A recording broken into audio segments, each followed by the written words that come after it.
Olá, pessoas! Eu sou a Natasha, este é o Redemoinhando e hoje nós vamos finalmente falar sobre o livro Van Gogh, A Vida, do Steven Naifeh e do Gregory Whitesmith, pela editora Companhia das Letras.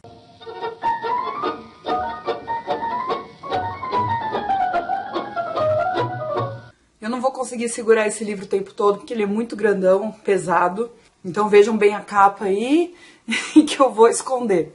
Esse livro, como vocês puderam notar, é uma biografia de um dos meus pintores favoritos, Vincent van Gogh, talvez o meu pintor favorito, e os autores são ambos formados em Direito em Harvard.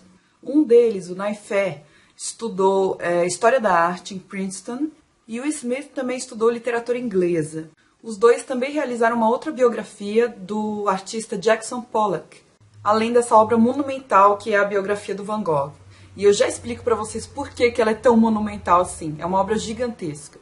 Não só em tamanho, mas também em pesquisa. Então, o Van Gogh me atrai muito por conta da arte dele. Eu acho que ele faz quadros de uma sensibilidade, de um impacto que é difícil achar em outros artistas. E pelo livro a gente percebe que existe na arte do Van Gogh uma característica de fanatismo e de obsessão que estão presentes desde a infância dele, na sua própria personalidade. E que ele, apesar de todas as dificuldades, e foram muitas, conseguiu traduzir para as obras de arte que hoje a gente conhece e que são tão valorizadas, que na época dele não foram. Ele era considerado uma criança estranha, sofreu rejeição por parte dos pais, uma certa rejeição, porque era uma família muito rígida em termos religiosos, morais. E essa rejeição, esse afastamento da família se refletiu durante a vida inteira do Van Gogh. Ele era muito apegado às questões da família e a família o afastava. Ele era muito apegado aos valores familiares e também aos seus parentes, seus irmãos, seus pais. Queria muito a aprovação deles e a aproximação deles. Mas o Van Gogh era uma pessoa muito difícil, além de não ter a saúde mental no seu melhor, o que acaba afastando as pessoas. Junta-se a essa questão da família ser muito religiosa, eles eram protestantes, a Holanda é um país tradicionalmente protestante, junta-se a isso a obrigação do trabalho. As religiões protestantes e a Holanda como país, ambos têm essa valorização do trabalho e do dinheiro que se ganha com o trabalho, como um sinal divino de que você está fazendo certo na sua vida. E o Van Gogh ele vai ter várias ocupações diferentes, não só na Holanda, ele vai para Londres, ele vai para Paris, ele vai para outras cidades, sempre mudando de emprego, porque ele também, ninguém aguenta ele no emprego dele, mas ele nunca consegue se estabelecer e nunca se sente plenamente feliz. Sempre pairava nele uma melancolia e um sentimento de nostalgia muito forte pela família, pela cidade natal. E tudo isso ele conta em cartas. O Van Gogh foi muito prolífico em cartas. E a grande maioria das cartas que restam dele foram as que ele escreveu para o seu irmão Theo. O Theo é uma figura fundamental na vida do Vincent. E pelo que eu notei na leitura, a solidão esmagadora provavelmente foi o traço que mais acompanhou o Vincent ao longo da vida dele. Porque essa solidão estava sempre presente e o angustiava muito. E ao mesmo tempo em que ele desejava esse carinho e essa proximidade das pessoas, ele também se isolava. Eu fico muito triste de pensar que ele não foi uma pessoa feliz na maior parte do tempo. A culpa também era um elemento recorrente, em especial com relação a dinheiro, como eu mencionei para vocês. O Vincent ele pinta muitos quadros, ele tem essa obsessão de trabalhar muito, mas ao longo da vida dele ele só vendeu um quadro. Então ele nunca foi capaz de se sustentar sozinho com a arte. Ele dependia de que o Theo, seu irmão, o sustentasse, enviasse dinheiro para ele, inclusive para os suprimentos de trabalho. E aí nesse livro a gente consegue perceber o amor dele pela arte. Em diversos momentos também, o papel que a religião teve na vida dele. E tem momentos em que a religião aflora com muito entusiasmo, como uma espécie de obsessão. E tem hora que ela aparece como a pior das coisas para o Van Gogh. Porque joga um fardo de culpa e de sofrimento em cima dele. O pai dele era pastor. A família do Van Gogh oscilava entre o apoio às variações do Vincent, e aí sejam variações de profissão, sejam variações de humor, e a irritação pelas decisões e pelos fracassos dele. sentiam vergonha dele frente à comunidade. Em diversos momentos a família o trata como um fardo. Não sabiam lidar direito com o Vincent e exercer essa pressão muito forte do ponto de vista financeiro e também profissional.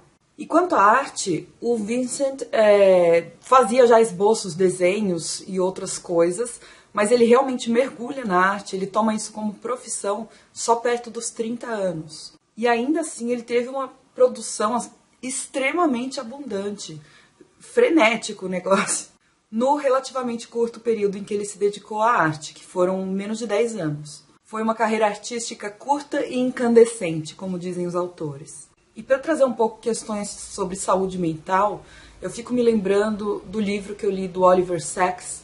Eu acho que foi O Rio da Consciência. Em um dos artigos, ele fala que atualmente existem muitos remédios para casos de transtornos mentais e que o paciente tem que escolher entre se medicar, ou seja, reequilibrar os níveis químicos do cérebro e se sentir bem.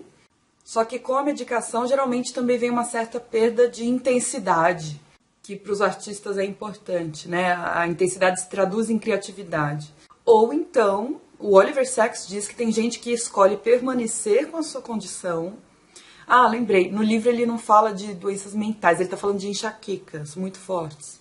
E parece que um paciente dele se recusou a se medicar, ele preferiu ficar com as dores de cabeça fortes, porque com os remédios ele não conseguia resolver os problemas que ele conseguia sem o remédio. Ele era matemático. Sei lá, talvez tenha alguma coisa a ver com manter a mente mais livre.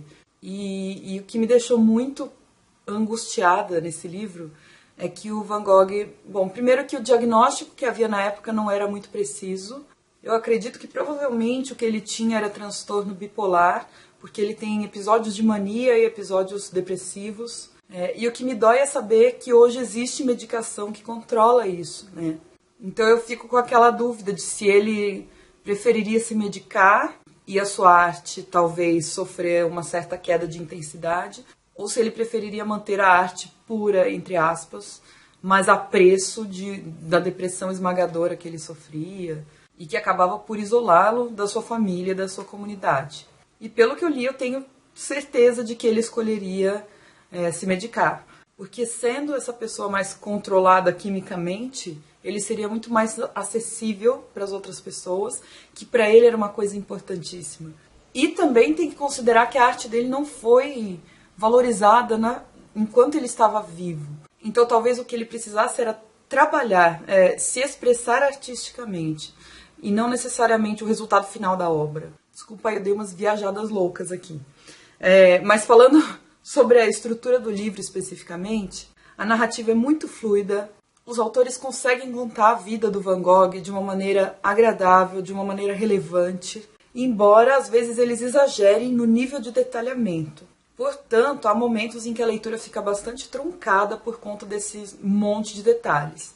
Eu gostei da maneira que os autores mesclam situações, sentimentos, relações pessoais, dados biográficos, eventos e processos históricos, informações sociais, por exemplo, hábitos da burguesia, Londres no século XIX, e eles conseguem entrelaçar tudo isso de uma maneira brilhante. Como eu falei, as cartas do Vincent são uma fonte riquíssima de informação, e a correspondência com seu irmão Theo tem quase 1000 cartas que sobraram, ou seja, que foram conservadas.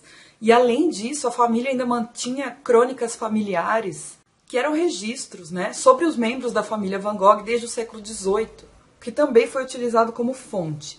Existe no final do volume uma parte chamada Nota sobre as Fontes, e por isso eu não senti falta das notas de rodapé no livro. Aliás, os autores dizem que a pesquisa foi tão extensa, que eles não colocaram as notas de rodapé aqui, nem todas as referências. Se você quiser acessar todas as referências desse livro, você tem que entrar no site, porque ia ficar um livro, as referências ficaram maiores que esse livro aqui, que tem tipo 1.200, 1.100 páginas. E além das referências e do texto, ainda existem mapas, árvore genealógica, fotografias e pinturas que tornam tudo mais palpável para o leitor. E as figuras aparecem como se fosse o recheio de um sanduíche, assim. Elas aparecem todas juntas numa parte específica do livro, em 2 partes. Aqui, ó, as pinturas coloridas e tudo. Os capítulos são muito longos, então, às vezes, sempre batia uma preguiça de ler, aquela preguiça de pegar o calhamaço e saber que ia demorar para você encontrar um ponto que desse para parar a leitura. Então eu recomendo para quem puder intercalar a leitura do livro físico com o e-book, até porque esse daqui é difícil de ler, assim, ele é muito grande, ele é muito pesado, a posição às vezes fica um pouco ruim, não dá para carregar para fora de casa, então nesse sentido o e-book talvez seja mais vantajoso.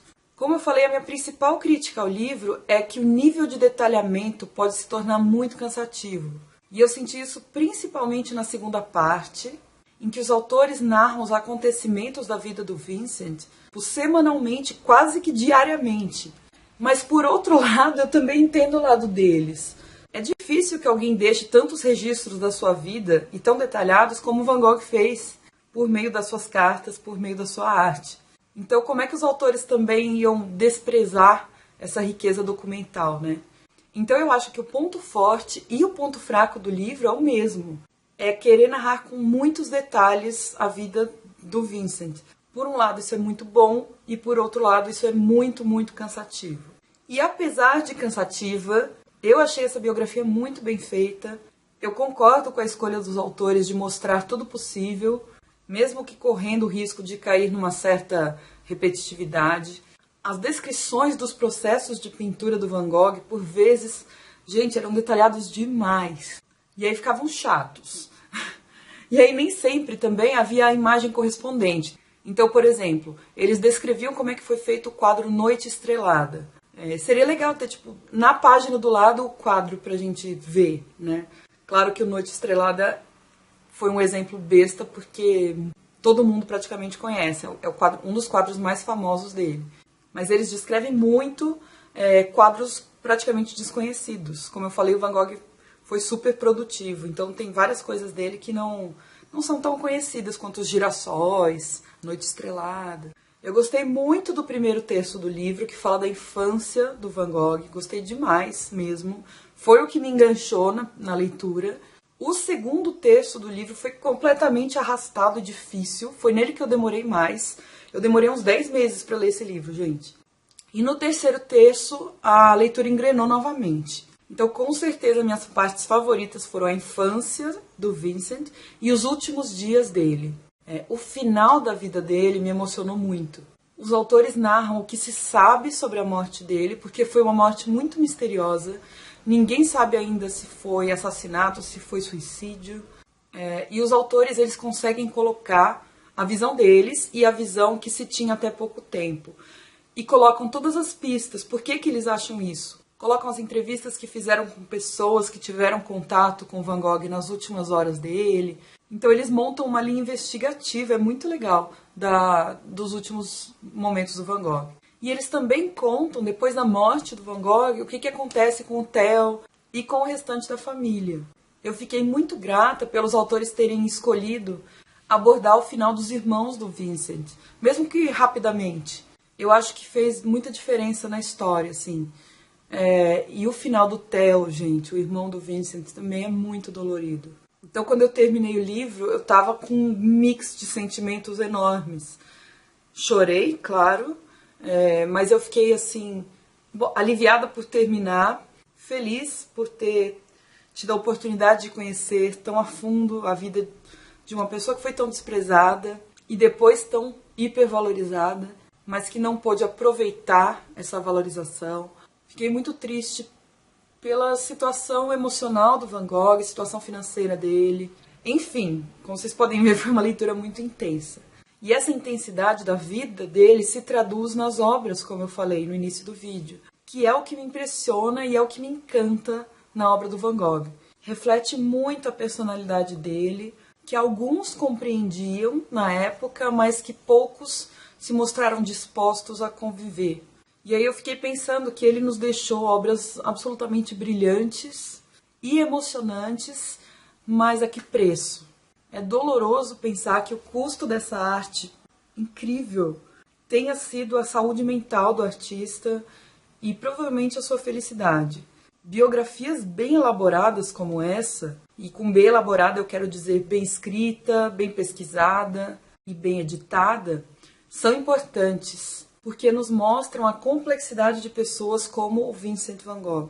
Ele é comumente lembrado por ser exclusivamente genial na sua arte, ou simplesmente por ter cortado a orelha. Mas ele foi um ser humano com uma história única, assim como todos os seres humanos, uma história linda e muito triste, que merece ser conhecida, ainda mais se contada de uma maneira tão sensível quanto foi nesse livro.